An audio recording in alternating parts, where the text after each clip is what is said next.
Bon, je suis très content de voir les visages souriants ce matin. Comme Pasteur Jean-Pierre avait dit, moi je suis là avec ma famille. Je crois que mon épouse est dans la crèche avec le petit bébé. Elle vient d'avoir 1 mois. C'est donc la petite, elle s'appelle Inès. Et puis les garçons, il y a Philippe, il est l'aîné, il a 6 ans, bientôt 7 ans. Oh là là, comment le temps passe, c'est incroyable. Et puis il y a Théo, maintenant le cadet. Elle a 4 ans, 4 ans et demi. Et puis, j'oublie si j'ai dit, mon épouse, elle s'appelle Abigail. Et nous sommes venus en France il y a 3 ans. C'était 2021. Je vais résumer un peu la dernière prédication. Donc, j'étais là mardi, il y a 1, 2 mois, et j'ai donné un peu mon témoignage et comment nous sommes arrivés en France. Et je vais me présenter un peu plus, comme il y a quelques personnes qui n'étaient pas là ce mardi-là. Mais nous sommes venus en France pour, en suivant l'appel de Dieu, pour avancer l'Église et pour annoncer l'Évangile ici, à Paris, l'Île-de-France. Nous sentons que Dieu voulait vraiment que nous venions en France. Il y a plein de villes dans ce monde, il y a plein de besoins partout dans le monde, mais je crois que Dieu nous a vraiment appelés ici et dans cette ville à ce moment-là, ce moment-ci, pour annoncer sa bonne nouvelle. Et donc, nous sommes venus il y a 3 ans. On a passé une année dans une école linguistique et nous travaillons dans l'église de Paris Sud, donc c'est l'église biblique baptiste de Paris dans le 15e. Et nous allons bientôt implanter une nouvelle église dans le 13e. Et donc nous prions que Dieu nous utilise dans ces arrondissements et que Dieu fasse avancer sa parole dans la ville de Paris. Et j'apprécie les prières des frères et des sœurs partout dans l'Île-de-France. J'ai aussi un ministère d'aider les églises, de prêcher dans des églises qui ont besoin d'aide. Et donc, il y avait Jean-Pierre qui m'a demandé si je pourrais venir donner une prédication à Saint-Denis. Et je suis très content encore d'être là parmi vous ce matin. Alors, on va regarder un verset dans la Bible ce matin. C'est Actes chapitre 1, verset 8.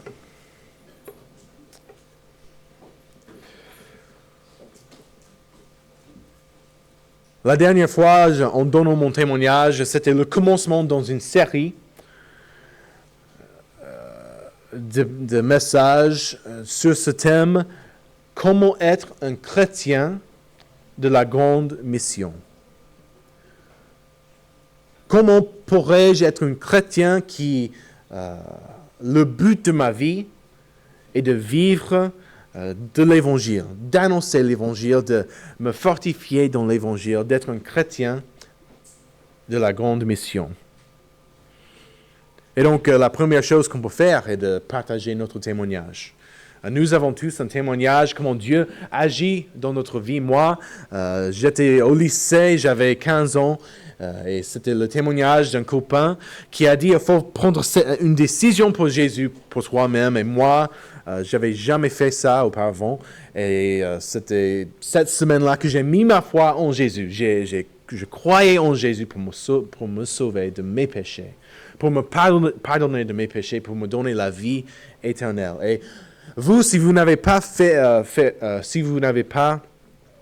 pas, ce matin c'est le jour. Il faut faire cette pas, il faut mettre votre confiance, votre foi en Jésus. Et puis nous commençons ce parcours dans la vie chrétienne. Nous commençons la vie de la foi. Et la vie de la foi est une vie qui suit la Bible. Alors on va lire ce verset, Actes chapitre 1,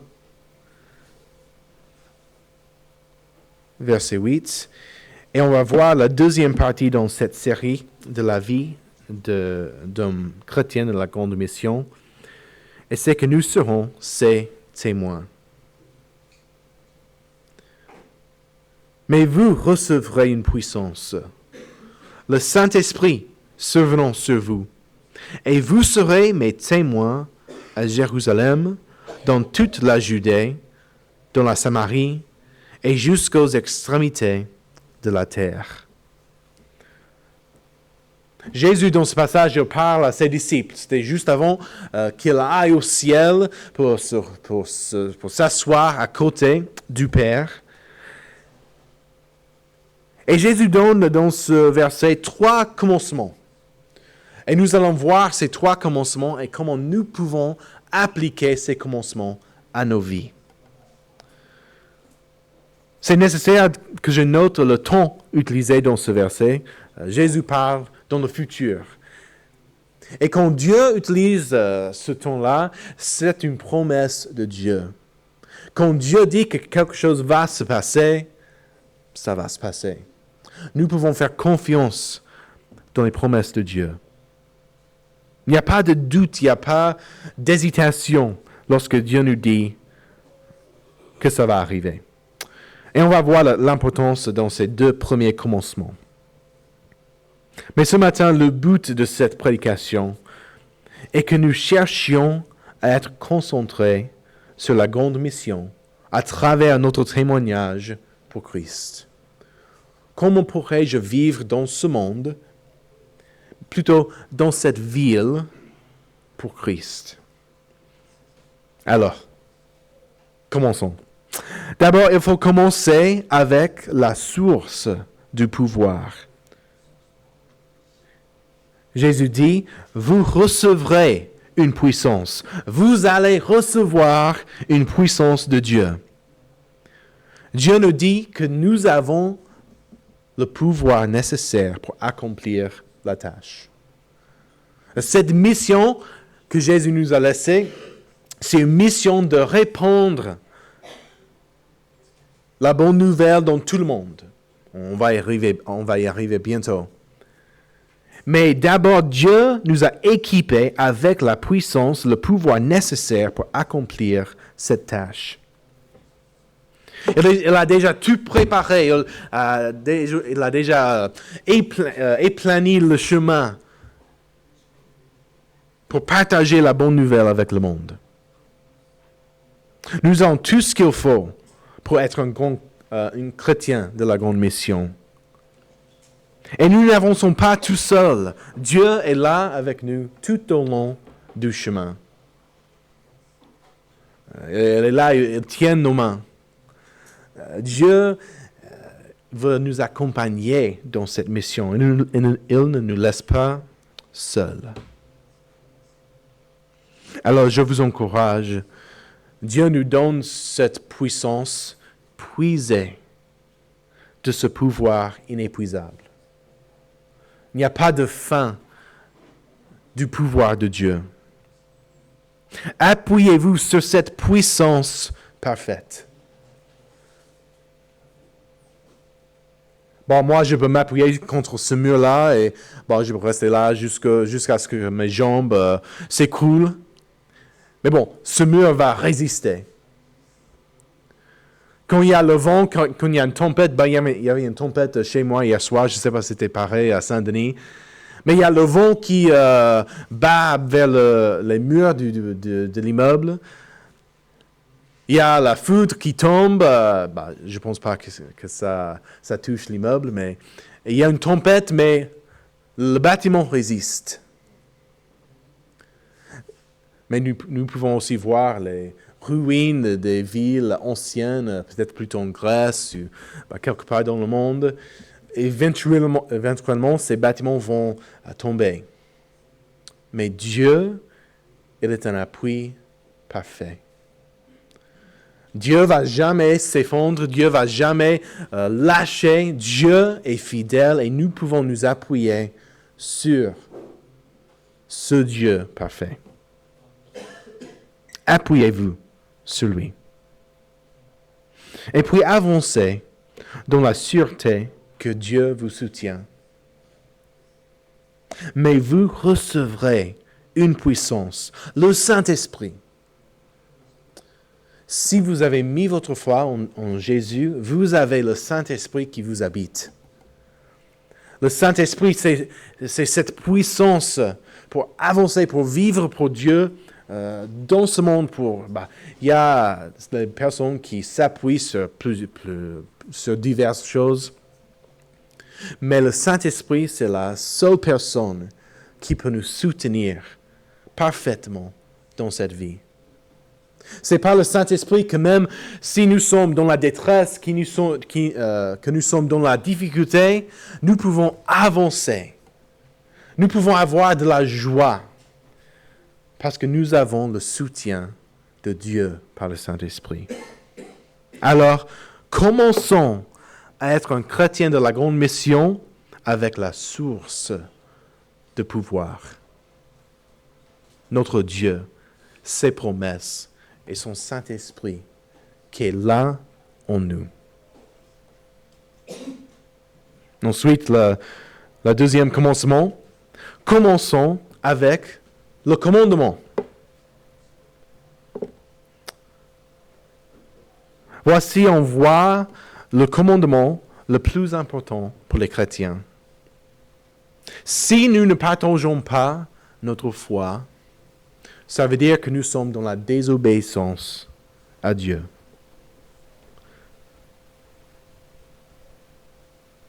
Il faut que nous fassions quelque chose pour Dieu dans ce monde. C'est notre devoir. C'est notre devoir d'obéir à la parole de Dieu et à ses commandements. Et là, c'est vraiment noir et blanc. Il n'y a pas de gris, il n'y a pas de doute. Jésus nous a dit d'aller et il faut le faire.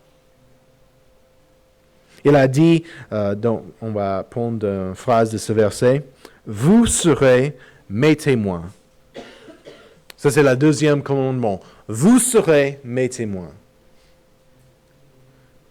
Êtes-vous les témoins de Dieu? Témoignez-vous de ce que Dieu a fait dans votre vie, dans votre entourage? Êtes-vous un témoin de Dieu? Alors, je disais que c'était un devoir, je disais que c'est un commandement de Dieu, mais un commandement ne devrait forcément être pénible. Je pense souvent à cela quand je dis à mes enfants de faire quelque chose. Passe l'aspirateur dans le salon, range tes vêtements, débarrasser la table après le dîner. Oh, mais papa, mais j'en veux pas. Fais tes devoirs. Bon, par contre, Philippe, il aime bien faire ses devoirs, donc je ne peux pas utiliser ça comme exemple. Mais quand je dis à mes enfants de faire quelque chose, ce n'est pas une suggestion. Je ne dis pas cela juste pour m'entendre parler. C'est un commandement. Je veux que ça se fait. Mais il ne faut pas que ce soit pénible. Lorsque Dieu nous donne un commandement, nous pouvons servir avec joie. Et cela peut être un plaisir. Vous pouvez faire du devoir un vouloir. Vous pouvez faire de quelque chose de pénible une joie. Parce que si vous pensez que c'est pénible à servir Dieu, je crois que vous le faites dans un sens qui ne suit pas la Bible. La Bible dit de servir Dieu, c'est une joie dans cette vie. Nous avons de la chance de servir notre Dieu. Dieu nous a choisis d'être sa bouche, ses mains et ses pieds dans cette génération. Nous sommes là, dans cette location, à ce moment, pour être le corps de Christ. D'abord, nous sommes la bouche de Dieu pour parler de lui avec les autres. Et il faut utiliser les mots doux. il faut être paisible avec le monde. Il faut être paisible avec les autres. Il y a ceux qui disent, mais le monde va m'écraser. Le monde a écrasé Jésus. Et Jésus leur a pardonné. Il faut que nous fassions pareil. Nous sommes la bouche pour annoncer ses paroles. Nous sommes les mains de Dieu pour montrer son amour au monde par mes actions de grâce. Qu'est-ce que je peux faire dans ce monde? Comment pourrais-je agir pour montrer l'amour de Dieu là où je suis? Nous sommes les pieds de Dieu en allant d'un endroit à l'autre, portant le message de l'amour de Dieu. Partout où nous sommes, partout où nous allons, nous sommes ses témoins et il faut annoncer ce message. Alors, commençons avec la source du pouvoir. Commençons avec le commandement.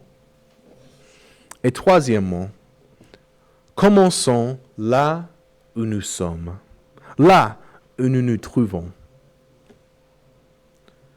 La dernière partie de ce verset, juste après ce deuxième commandement, vous serez mes témoins à Jérusalem.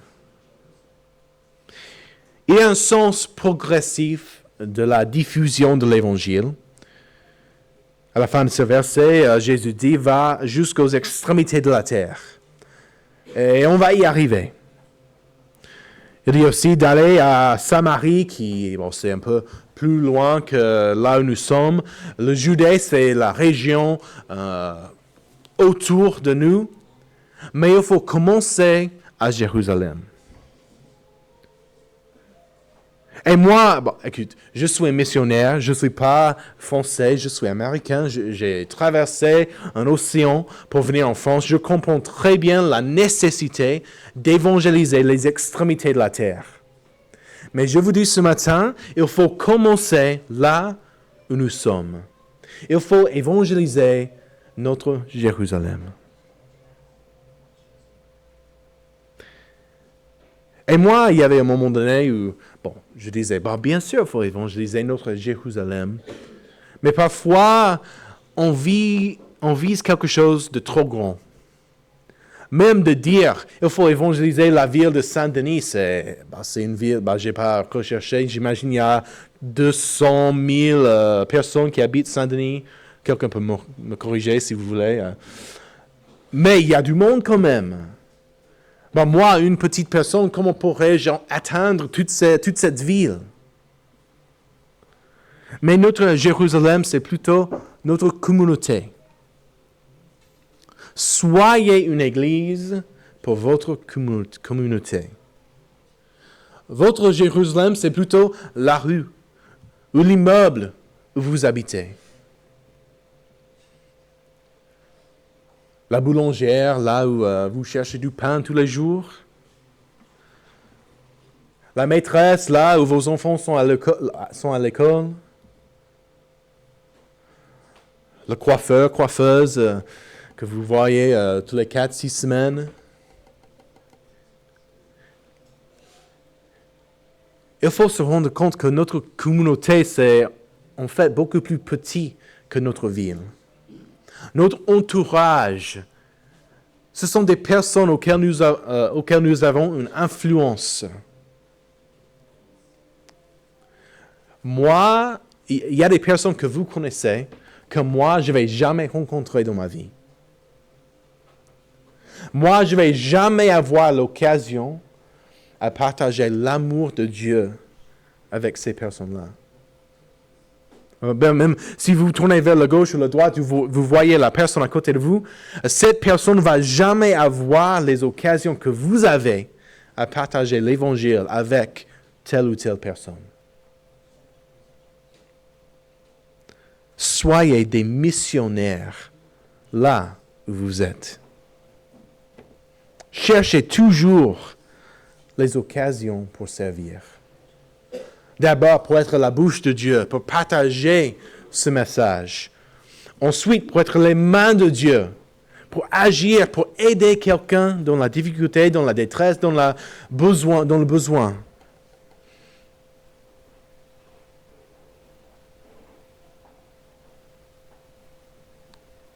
Vous êtes l'Église de Dieu, vous êtes le corps de Christ.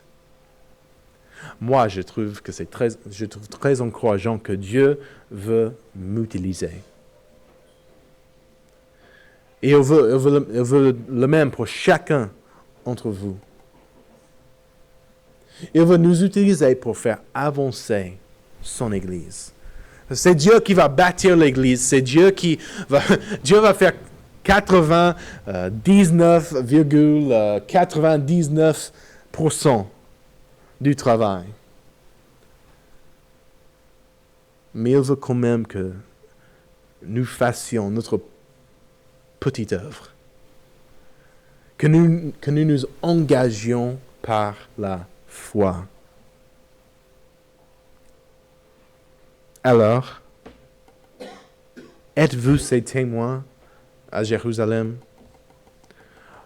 Bon, peut-être vous envisagez quelqu'un dans votre tête, une personne que Dieu vous a donné une occasion à partager l'Évangile ou à faire une action de grâce et bon, vous ne l'avez pas fait. Ben, ce n'est pas trop tard. Dieu appelle toujours les âmes à lui. Dieu veut toujours nous utiliser à faire avancer cette parole. Dieu est toujours là, on a dit déjà, il est fidèle. Dieu est là avec nous tout au long du chemin. Dieu veut toujours agir dans nos vies.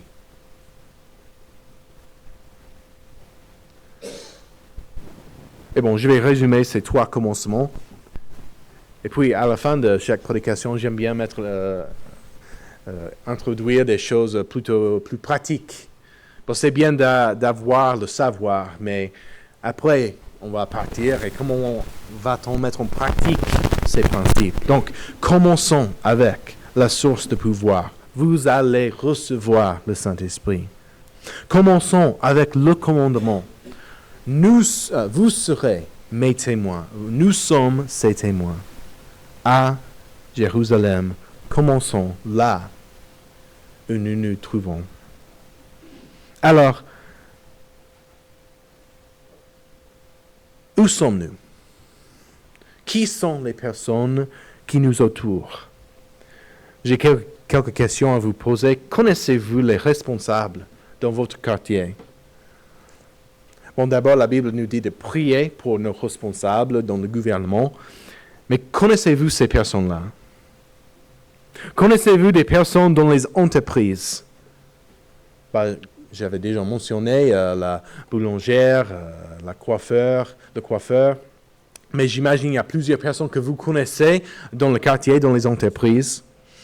Aussi, connaissez-vous les événements annuels dans la ville? Il y a toujours les mêmes personnes qui viennent, il y a ces événements-là, j'imagine il y a une fête de la ville à Saint-Denis, il y a telle ou telle chose, mais là, il y a des occasions pour s'engager dans la communauté. Il ne faut pas se focaliser sur nous dans cette église. Bien sûr, il faut avoir de l'amour fraternel entre nous, mais nous voulons atteindre les autres. Nous voulons amener les autres à Dieu. Et ça se fait par notre engagement dans la communauté.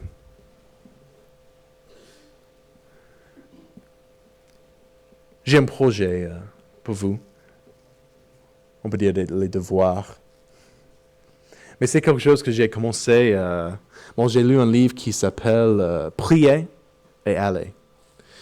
Et c'est un petit livre et ça focalise sur une période de 30 jours. Et ça nous donne les projets chaque jour et la plupart des projets, c'est de prier pour quelque chose. Et donc j'ai commencé à prier et il y avait vraiment une chose qui m'a vraiment touché, et c'est de faire une tournée, une balade en priant. Nous marchons beaucoup dans la ville. Il y a toutes sortes de maisons, d'immeubles et je commençais en marchant de prier pour les personnes qui habitaient dans l'immeuble, pour les personnes qui habitaient dans la maison, Et puis ça me met dans un esprit où je suis sensible à l'appel de Dieu de faire telle ou telle chose pour telle ou telle personne. Je vois où mes copains vivent dans la ville de Malakoff, et donc quand je passe par chez eux, je prie pour cette personne qu'elle accepte le Seigneur, qu'elle vienne à l'église, qu'elle me demande de l'aide pour que je puisse montrer l'amour de Christ. Je prie pour ces personnes-là en marchant dans la ville. Et donc peut-être en allant au boulot demain matin, en rentrant, quand vous faites une balade l'après-midi, cet après-midi même, s'il fait beau, je ne sais pas. Prenez ces moments-là, au lieu d'être dans le portable, au lieu de, je sais pas, je sais que les fleurs commencent à s'apparaître, mais peut-être cette fois-ci, au lieu de regarder les cerisiers ou les tulipes, peut-être il vaut mieux prier pour les personnes que vous passez. Mettez-vous dans cet esprit de prière et vous allez voir comment Dieu peut vous utiliser. Les personnes que Dieu va mettre sur votre chemin parce que vous êtes une personne de prière, une personne qui cherche les occasions à partager la bonne nouvelle, une personne, un chrétien de la grande mission.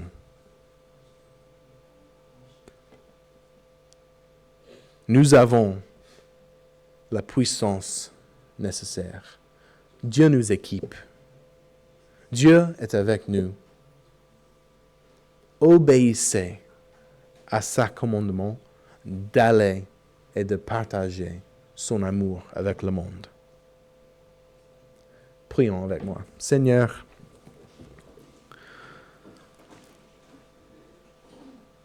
merci pour ta parole et merci pour ce rappel que toi, tu es là avec nous. Seigneur, je prie que tu utilises chacun dans cette salle ce matin. Seigneur, s'il y a quelqu'un qui comprend pas ce que je viens de dire, qui n'a pas de relation avec toi, Seigneur, je prie que cette personne puisse trouver un pasteur ou quelqu'un auquel parler après le culte pour régler cette relation, pour mettre en règle leur vie avec toi, pour se repentir de leur péché, pour tourner vers toi. Seigneur, pour l'autre groupe dans la salle ce matin, je prie, Seigneur, qu'ils s'engagent dans ta mission. Seigneur, je crois que nous sommes tous plus ou moins engagés dans l'évangélisation dans notre ville. Et Seigneur, je prie que nous puissions avancer dans cette tâche. Seigneur, accompagne-nous. Montre-nous là où il faut aller. Montre-nous la personne à laquelle tu parles. Pour que nous puissions nous aussi partager l'amour, ton amour avec cette personne. Seigneur, donne-nous les occasions à partager l'Évangile. Seigneur, je pense que nous avons dans notre tête que les gens de la ville sont durs, les gens de la ville sont difficiles, mais Seigneur, toi, tu peux briser les cœurs de pierre, tu peux leur donner des cœurs de chair. Seigneur, encore c'est toi qui fais l'œuvre, Seigneur, mais tu vas nous utiliser et je prie que tu fasses une œuvre dans les cœurs des personnes dans cette ville. Et puis, Seigneur, quand nous les rencontrons, ils sont prêts à te recevoir. Seigneur, merci pour ce que tu as déjà fait. Merci pour le témoignage de cette Église dans cette ville et sa fidélité à travers des décennies. Et Seigneur, je prie que cette Église puisse continuer à luire pour toi à Saint-Denis. Seigneur, je prie pour chaque chrétien qu'ils t'adorent avec tout leur cœur, toute leur âme, toute leur force. Seigneur, merci pour tes bienfaits envers nous. Et je prie cela en ton nom. Amen. Merci de votre attention. Je laisse la place à Jean-Pierre, j'imagine. Oui.